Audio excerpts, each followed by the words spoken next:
मुंबई की zenith Corp tower, जो दिन में एम्बिशन का हब थी, आधी रात के बाद अजीब तरह से शांत खड़ी थी। दूर के ट्रैफिक की हल्की आवाज और एयर कंडीशनिंग की घरघराहट ही इस शांति को तोड़ रही थी। राम सिंह, जो एक पुराने नाइट गार्ड थे, खाली कॉरिडोर में गश्त लगा रहे थे। उनकी टॉर्च की रोशनी अंधेरे को चीर रही थी। एग्जीक्यूटिव फ्लोर हमेशा ज्यादा ठंडा, ज्यादा भारी लगता था, कंपनी के सीक्रेट्स और पावर का घर। आज रात कुछ ठीक नहीं था। सर्वर रूम के पास एक हल्की सी धमक ने राम का ध्यान खींचा। वह रुके, उनकी इंद्रियां तेज हो गईं। उन्होंने उस आवाज को थकान समझकर नजरअंदाज कर दिया, जब तक कि देखे जाने का एहसास बहुत ज्यादा मजबूत नहीं हो गया। अपनी टॉर्च पर अपनी पकड़ मजबूत करते हुए वह आवाज की तरफ बढ़े। बिल्डिंग की शांति अब टूटने वाली थी। अगले ही पलों में जेनिथ कॉर्प एक ऐसे क्राइम का स्टेज बनने वाली थी जो उसकी बुनियाद को हिला देगा। शांत टावर एक ऐसे क्राइम का गवाह बनने वाली थी जो उसकी कॉर्पोरेट शांति को तोड़ देगा। End scene 1। सुबह जेनिथ कॉर्प के लिए कोई सुकून नहीं लाई। सुरेश, सुबह के गार्ड, को सर्वर रूम के पास राम सिंह की डेड बॉडी मिली। बेजान, आंखें खुली हुई थीं। संघर्ष के कोई निशान नहीं थे, बस एक डरावनी शांति थी। पुलिस आ गई। उन्हें उम्मीद थी कि सिक्योरिटी फुटेज से सच सामने आ जाएगा, लेकिन कैमरे 2 से 3 बजे तक पूरे बिल्डिंग में ऑफलाइन थे। सिक्योरिटी चीफ ने इसे मेंटेनेंस ग्लिच बताया। 2 घंटे मर्डर के लिए बिल्कुल सही टाइमिंग। कातिल सिस्टम को जानता था या उसे मदद मिली थी। ये कोई एक्सीडेंट नहीं था, ये एक सोची समझी साजिश थी। इन्वेस्टिगेशन अब अक्लमंदी की जंग बन चुकी थी। यह केस डिटेक्टिव तन्वी शर्मा को मिला, जो अपनी तेज इंस्टिंक्ट्स और लगन के लिए जानी जाती थीं। वह जेनिथ कॉर्प पहुंची, मीडिया की हलचल से बेपरवाह। 14वीं मंजिल पर उन्होंने राम सिंह की डेड बॉडी का मुआयना किया। कोई बचाव के घाव नहीं थे, मौत एस्फिक्सिएशन से हुई थी। ये एक प्रोफेशनल हिट थी, कोई क्राइम ऑफ पैशन नहीं। तन्वी ने सुरेश और सिक्योरिटी हेड से पूछताछ की। उनका ध्यान सस्पेशियस कैमरा ब्लैकआउट पर था। 2 घंटे का ब्लाइंड स्पॉट कोई ग्लिच नहीं है, उन्होंने कहा। उन्होंने सिक्योरिटी सिस्टम और बिल्डिंग लॉक्स तक एडमिन एक्सेस वाले लोगों की लिस्ट मांगी। एग्जीक्यूटिव फ्लोर पर चलते हुए उन्होंने ऑफिस के दरवाजों पर बड़े नामों पर ध्यान दिया। यह मर्डर कंपनी के इनर सर्कल में ही पनपा था। कातिल शायद उनमें से ही कोई था, सबके सामने छिपा हुआ। तन्वी ने आगे आने वाली चुप्पी की दीवारों के लिए खुद को तैयार किया। इन्वेस्टिगेशन अभी शुरू ही हुई थी। End scene 3। 1 हफ्ता बीत गया और केस अटक गया। कर्मचारियों से पूछताछ में कुछ नहीं निकला। राम सिंह को बेकसूर बताया गया। फॉरेंसिक ने कंफर्म किया कि कैमरे टॉप लेवल एक्सेस वाले किसी व्यक्ति ने डिसेबल किए थे। तन्वी ने अपना ध्यान राम सिंह की लाइफ पर लगाया, उनकी चीजें खंगाली। उनकी कुछ चीजों में उन्हें एक पुरानी डायरी मिली। शुरुआत में यह नॉर्मल लगी, मौसम के नोट्स, खाने पीने की बातें, यादें। लेकिन फिर एक पैटर्न दिखा। रोहन मेहरा का बार बार जिक्र, देर रात सर्वर रूम के विजिट्स और तनावपूर्ण फोन कॉल्स। आखिरी एंट्री, रोहन मेहरा, 14वीं मंजिल।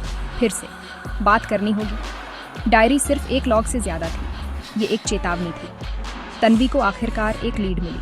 IT head Rohan Mehra. शांत गार्ड ने कब्र से एक आवाज छोड़ी थी। इन्वेस्टिगेशन को एक नई दिशा मिली थी। End scene 4। Rohan Mehra, Zenith के आईटी हेड, उन लोगों की शॉर्टलिस्ट में थे जिनके पास एडमिन एक्सेस था। उनकी एलिबाई अपनी वाइफ के साथ घर पर पक्की लग रही थी, लेकिन राम सिंह की डायरी ने उन्हें बार बार घटनास्थल पर बताया। तन्वी ने रोहन को ऑफिशियल इंटरोगेशन के लिए बुलाया।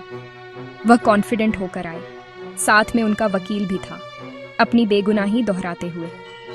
तन्वी ने डायरी टेबल पर सरका दी।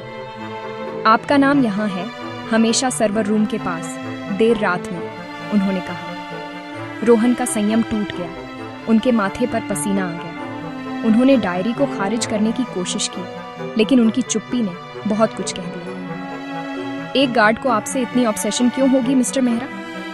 तन्वी ने दबाव डाला। रोहन के पास कोई जवाब नहीं था। डायरी ने उनके डिफेंस को भेद दिया था। साजिश की पहली दीवार गिर चुकी थी। End scene farm. रोहन का चेहरा उतर गया। दबाव में आकर उसने कबूल किया। वह एक बड़े फाइनेंशियल फ्रॉड का हिस्सा था, लेकिन मास्टरमाइंड नहीं था। सीनियर एग्जीक्यूटिव्स, जिसमें सीएफओ प्रकाश गुप्ता लीड कर रहे थे, शेल कंपनियों और फर्जी इनवॉइस के जरिए लाखों रुपए निकाल रहे थे।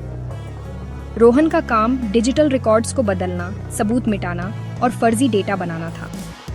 सर्वर रूम इस ऑपरेशन का दिल था।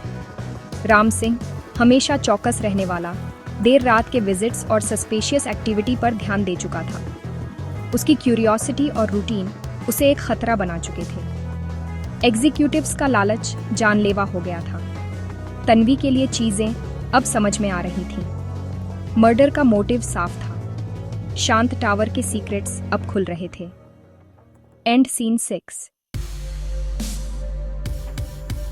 रोहन के कबूलनामे से उस रात की घटनाएं सामने आईं। राम सिंह ने रोहन और प्रकाश को सर्वर रूम में देखने के बाद उनका सामना किया। उनके सीधे सवाल, आप हमेशा इतनी देर तक यहाँ क्यों रहते हैं, से घबराहट फैल गई।